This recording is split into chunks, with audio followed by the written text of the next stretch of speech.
Bonjour tout le monde et bienvenue à ce premier podcast, Les vraies affaires zéro bullshit, le vrai podcast qui aura lieu à tous les jours sur notre nouvelle chaîne qui s'appelle Les vraies affaires zéro bullshit. Ici Roch Cholette, nous sommes le 8 décembre. C'est pas par hasard que je décide de commencer ces podcasts aujourd'hui parce qu'aujourd'hui, il y a plusieurs sujets d'actualité, mais notamment, c'est l'adoption du budget de la ville de Gatineau. Ce soir, d'entrée de jeu, je vous le dis encore, vous vous faites fourrer. Les taxes vont augmenter de 2,1 % encore aujourd'hui, encore cette année, c'est-à-dire pour 2021, alors que toutes les autres grandes villes, ou à peu près, ont décidé de geler les taxes. Pourquoi? Pas bien compliqué. Il y a quelque chose qui se passe dans l'environnement. Avez-vous déjà entendu parler de la COVID, vous autres? Ouais. Mais les autres grandes villes réalisent que c'est sûr qu'ils ont besoin d'infrastructures, c'est sûr qu'ils aimeraient ça avoir plus d'argent, mais ils réalisent que c'est pas évident avec la COVID, puis vous êtes serrés, vous avez perdu votre travail, les entreprises en arrachent beaucoup d'entreprises en arrachent beaucoup, je pense aux restaurateurs notamment. Ils décident de donner un break aux citoyens, entre autres, pourquoi? Bien, c'est assez simple. Parce que Québec a compensé les villes à cause de la COVID pour justement leur permettre une certaine marge de manœuvre pour décider si oui ou non c'est à propos de geler le compte de taxes. Ben non, pas à Gatineau. Gatineau, c'est le beurre, puis l'argent du beurre, c'est l'argent de Québec, puis dans vos poches. Parce que, vous savez, un budget de ville, ça fait combien d'années je dis ça? C'est assez simple. Tu as des revenus, puis comment tu gères ça, tes revenus? Ben essentiellement, tu as trois façons de regarder ça. La façon facile, c'est que tu augmentes les taxes. Ça, c'est facile. Ça, c'est facile, ça, c'est une décision. L'autre façon, c'est de quêter. Ah, ça, Marie Gatineau, il est bon. Pour quêter, là, on quête, on est bon pour quêter. C'est jamais de notre faute, c'est de la faute de Québec. Regardez le tramway. Ah, c'est Ottawa, puis c'est pas nous autres. La troisième façon, c'est pas mal plus dur, par exemple. La troisième façon que j'ai de jouer dans les revenus, c'est de créer de la richesse. Puis ça, dans une ville, créer de la richesse, c'est d'amener plus de valeur foncière, c'est-à-dire plus de logements. Puis peut-être de meilleurs logements, dans le sens que de la densification, où est-ce qu'on est capable d'avoir plus de revenus de taxes pour moins de terrain, coûte moins cher à desservir, je vais en hauteur, c'est bon pour l'environnement, c'est bon pour le transport en commun, c'est bon pour toutes sortes d'affaires. Mais nous autres, à Gatineau, on a peur de ça, du développement. On haït ça en mort. Pensez au Taux-Brésil, encore une fois. C'est juste 8 millions de taxes qu'on dit, on n'a pas besoin de ça, nous autres. Non, on aime mieux, par exemple, aller vous taxer, vous autres. Vous autres étant le citoyen bien moyen, là. Ça, on taxe ça bien comme il faut, parce que les riches propriétaires de condos au centre-ville, eux autres, ils ont un break de taxes. J'ai fait une chronique là-dessus, vous allez la voir. Ça marche pas, là, le break de taxes. Écoute, ils ont 90 % de break de taxes jusqu'à 7 ans, puis c'est plus payant, plus que t'es haut. Imagine, t'as un condo de 2 millions, tu ne payes pas tes taxes. Mais toi, t'as un bungalow de 238 000 $, puis toi, tu payes, mon chum, puis tu payes. Tu payes tellement que cette année, on augmente encore de 2,1 %. Puis je vais vous faire le calcul, depuis que le maire est là, ça représente combien? Alors, je vous parlais justement, par exemple, de la colonne des revenus. 3 affaires, tu peux jouer dedans. Après ça, il y a la colonne des dépenses. Honnêtement, sentez-vous, vous autres, qu'il y a de l'appétit à ce conseil municipal-là pour diminuer nos dépenses, pour contrôler le gaspillage? Regardez tout ce qui touche. Dépassement de coûts ici, Gertin, Saint-Joseph, c'est des flops partout. C'est des dépassements de coûts partout. Pas évident. Et là, on est pris avec une administration qui dépense sans compter. Et le hasard fait que même aujourd'hui, l'Institut de la statistique du Québec sort l'étude comparative des salaires. Ah, barouette. Nous autres, on vient de signer encore, là, à Gatineau, viennent de signer encore, là, avec un groupe de syndiqués. Ça a-tu du bon sens? Quand je regarde les municipalités de 25 000 et plus, croiriez-vous qu'au Québec, Gatineau fait partie de ça, là, les salaires sont de 44,6 plus élevés, 44,6 % plus élevés dans les villes que pour des jobs similaires dans le privé non syndiqué. 46 % plus cher qu'on paye nos employés municipaux à grandeur du Québec, incluant Gatineau, que dans le privé non syndiqué. Si je prends privé, non syndiqué puis syndiqué ensemble, l'écart est moins. Les villes payent 39 % de plus, incluant Gatineau. Si je regarde la fonction publique fédérale, c'est 17 % de plus que les villes payent pour le même employé, le même salaire que est employé de la ville de Gatineau, mais c'est 17, moyenne, là, 17 plus payé que l'employé fédéral. Vous connaissez ça, nous autres, le fédéral. Alors, on a de la difficulté à jouer sur les dépenses à Gatineau. On haït ça, être obligé de serrer la ceinture. Puis c'est facile d'augmenter les taxes. Et là, non seulement on augmente de 2,1 %, mais Québec a compensé plus que le manque à gagner en lien avec la COVID. Alors, je le disais, c'est le beurre et l'argent du beurre. Là, je veux que quelque chose soit clair. Ça fait 8 ans que le maire de Gatineau est aux commandes. La première année, là, il commence, là, il gagne. Il bat Marc Bureau. Bon, bien, l'année 1, ça représente l'année 2014, l'année budgétaire 2014. Il a augmenté les taxes de 67 piastres, maison moyenne, 67 piastres par rapport à la dernière année de Marc Bureau. Ce 67 piastres-là d'augmentation, là, se répercute année après année, après année, après année, là. Il est toujours là. L'année 2, s'il augmente les taxes de 70 piastres par rapport à l'année 1, bien, c'est 137 piastres de plus cette année-là par rapport à la dernière année de Marc Bureau. C'est cumulatif.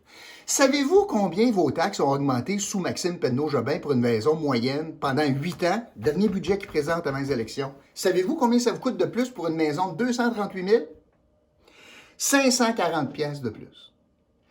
Grâce à lui, vous payez 540 piastres de plus aujourd'hui, là, avec le nouveau budget, que la dernière année de Marc Bureau. 540 piastres pour une maison de 238 000 piastres.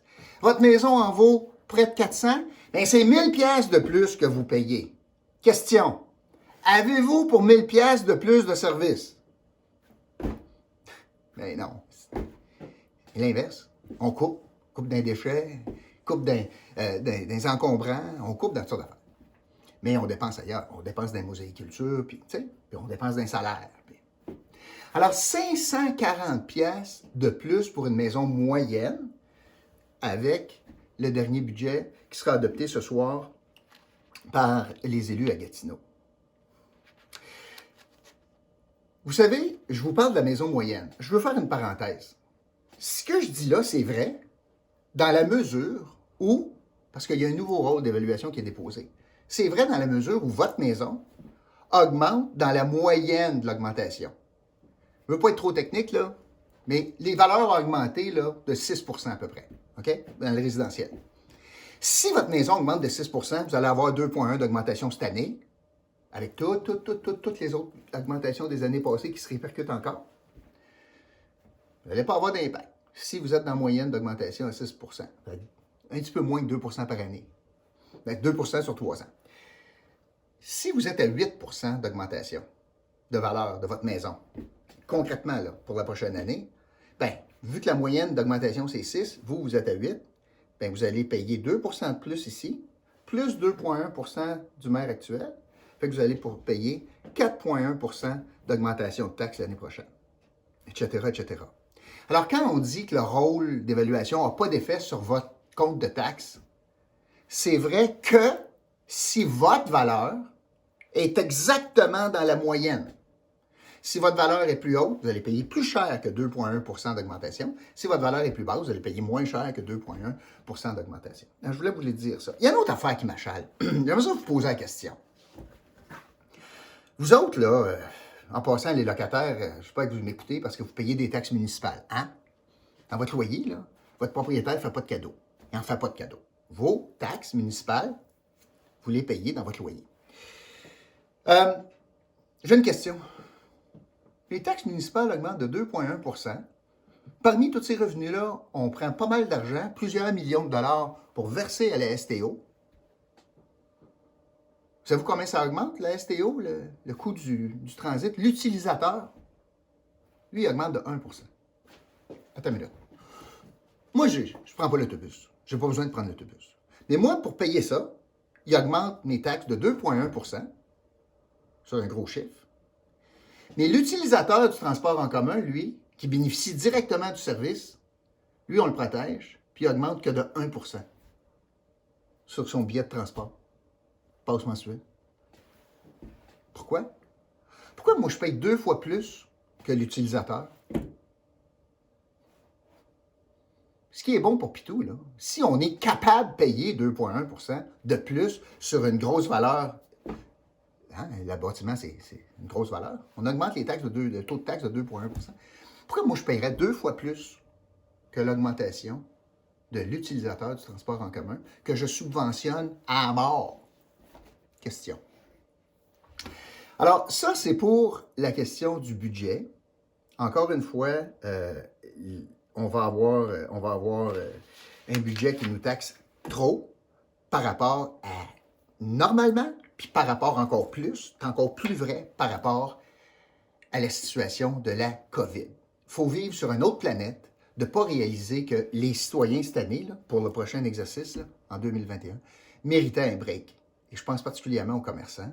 Mais il y a pas mal de monde qui ont perdu leur job, puis qui ont moins de revenus, des travailleurs autonomes qui travaillent moins, etc., etc. Il y a pas mal de monde qui tire le diable par la queue, puis c'est comme si à Gatineau, on vivait sur une planète parallèle, puis qu'on s'en sac comme dans l'an 40, puis c'est pas grave, puis de toute façon, les programmes fédéraux étaient là pour compenser avec le PCU. C'est ça l'argument.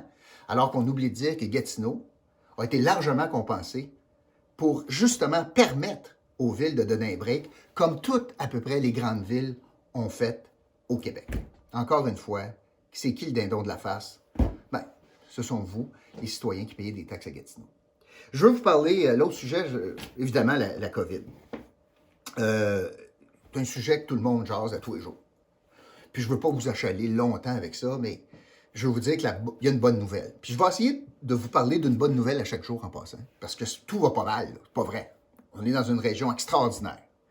On a un potentiel inouï. C'est pour ça que je suis si critique par rapport à notre région, parce qu'on a un potentiel incroyable, que ce soit en richesse naturelle, que ce soit en beauté du territoire, proximité de la capitale, que ce soit avec la population éduquée, bilingue que l'on a, avec la présence d'ambassades, avec la présence d'universités, écoute, on a la présence de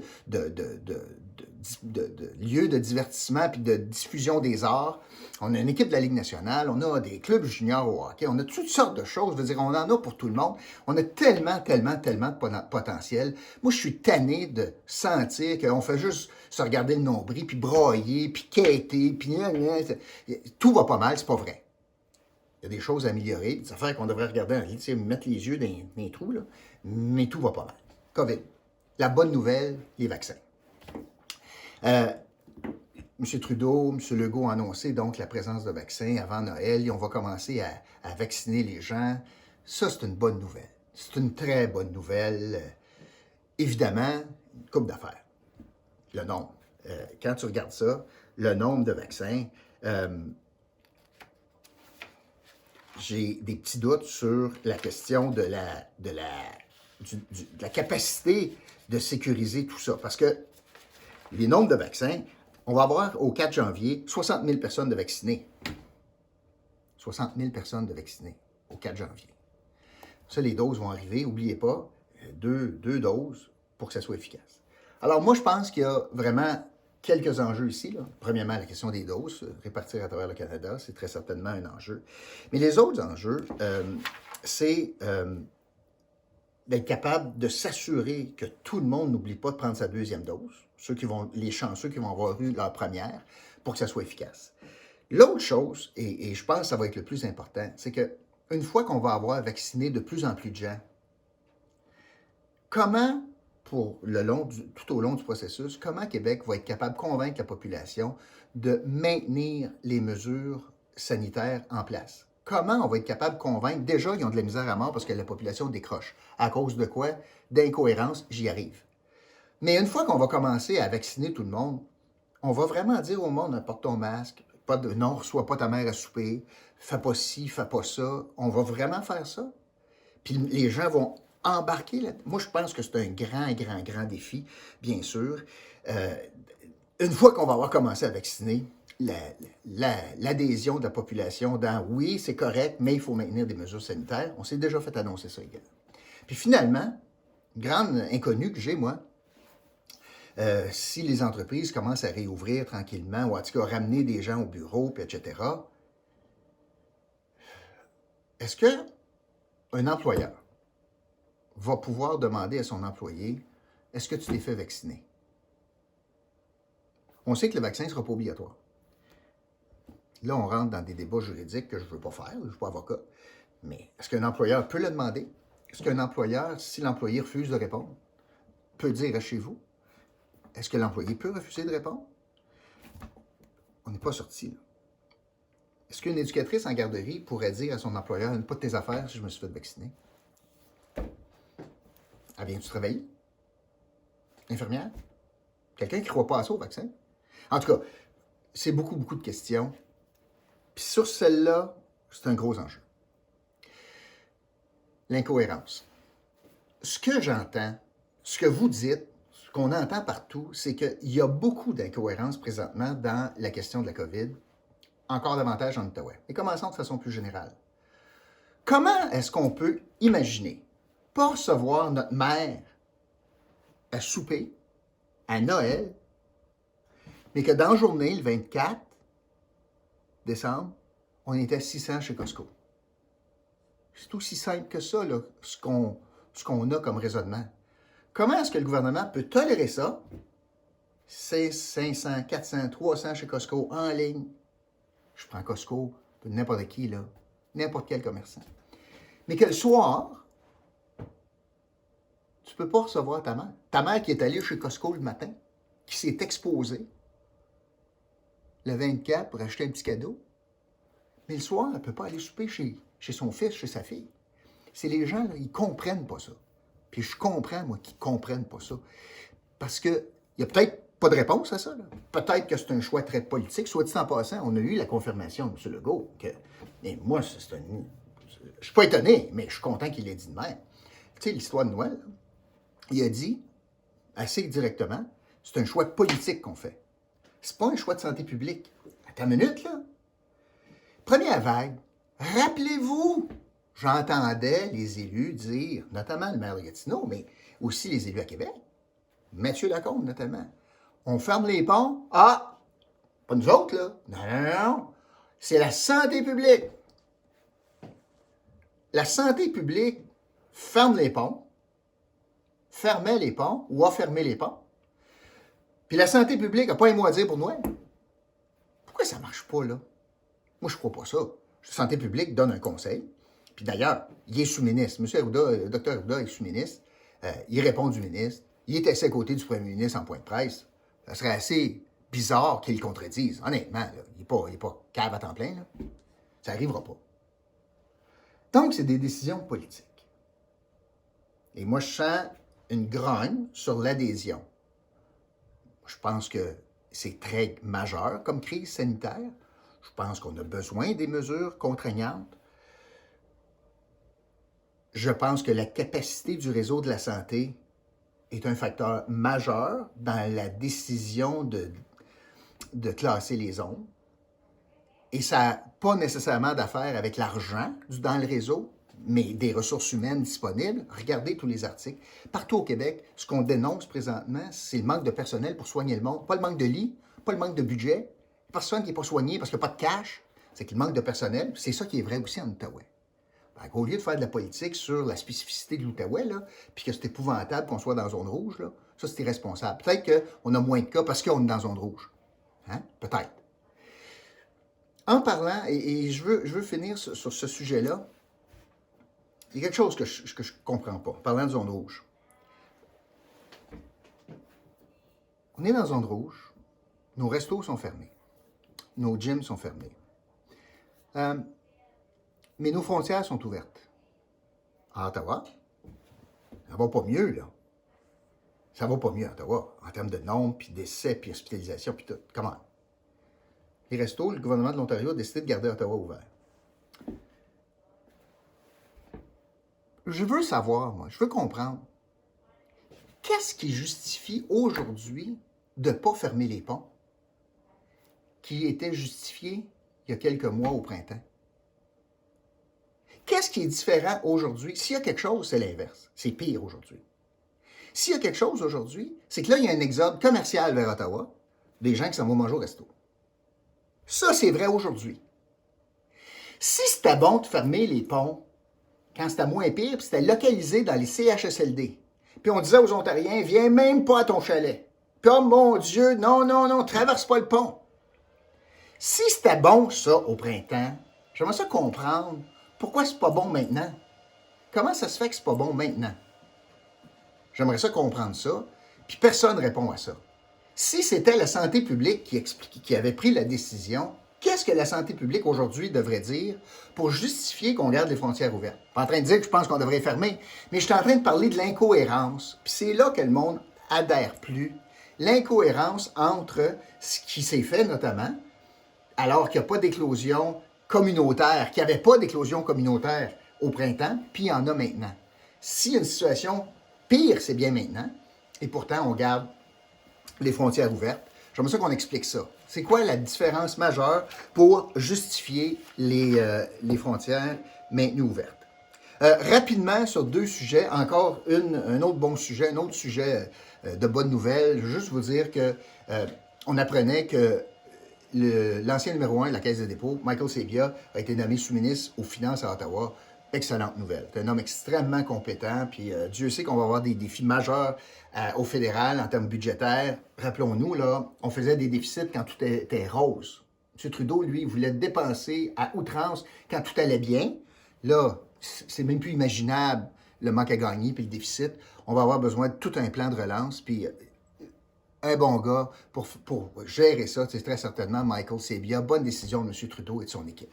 Dernier point, je vous invite, j'ai souvent parlé de Hockey Québec, je vous invite à lire une chronique aujourd'hui de Jean-Charles Lajoie dans le Journal de Montréal concernant Hockey Québec. Je te dis qu'il ne va pas avec le dos de la main morte, pour prendre une expression consacrée, où est-ce que le bordel est pogné à Hockey Québec, relation de travail très, très difficile. Paul Ménard, qui est le directeur général, moi que j'ai connu quand Vincent jouait à hockey mineur, il était dans l'organisation.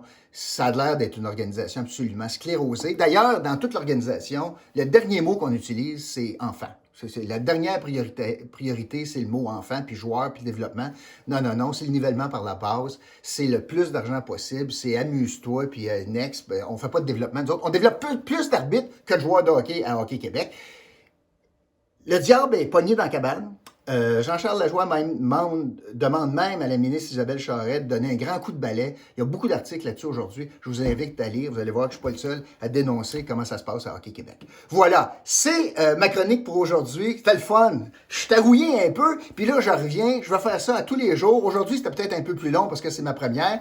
D'ailleurs, je vous invite. Vous avez aimé ça? Cliquez en bas de l'image. Abonnez-vous à notre chaîne. Si vous n'aimez pas ça, cliquez pareil, vous êtes capable de me suivre pour m'haïr, pas de trouble. Écrivez-moi si vous avez des commentaires, des questions, des suggestions, si vous voulez échanger, ça va me faire plaisir de parler de vous en ondes, parce que j'ai hâte de lire certains commentaires que j'ai reçus d'ailleurs depuis hier lors de mon annonce du podcast. Alors, je vous invite dès demain pour un autre podcast, Les vraies affaires, zéro bullshit. À demain tout le monde.